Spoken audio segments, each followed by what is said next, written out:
Hi, I'm Maureen Long. I'm a project engineer and EIT in utility management at Kerwood Lytle Associates. I'm a white settler and queer person in the unceded territories of the Musqueam, Squamish, and Tsleil-Waututh Nations. And I'm also passionate about the outdoors and about creative pursuits like painting. And finally, I'm a community planning student. I'm pursuing a master's degree in community planning. In my work with Indigenous communities, I'm truly honored to work with matriarchs and Two-Spirit folks who really entrust KWL and myself with their projects. They reach out looking for support to make the change that they see a need for in their communities, and it's truly meaningful work for me to be a part of that process moving forward as Canada seeks to further reconciliation with First Nations.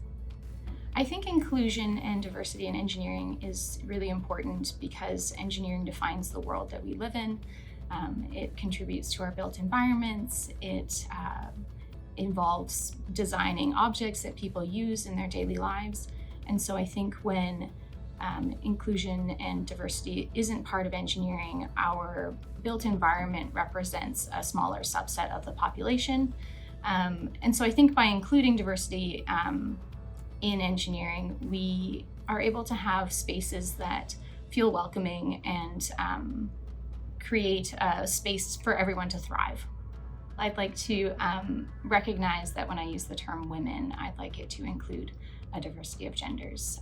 When it comes to significant milestones, I think it's important to recognize that for women in engineering, there's a significance in existing in male spaces. And I think for me, that has meant taking up space. It's meant asking for what I want. It's meant pursuing my interests. And I think that women bring a different type of work to engineering workplaces. They're often the source of a lot of care, of a lot of thoughtfulness, of a lot of organization of different activities. And I think that this is something within the engineering world that is often undervalued. And I would love to see organizations recognize those inputs from women a little bit more.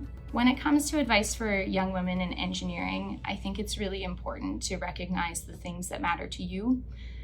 We live in a world where there's societal expectations placed on women. There's ways that we've been raised to behave. There are types of work that we're expected to do. And I think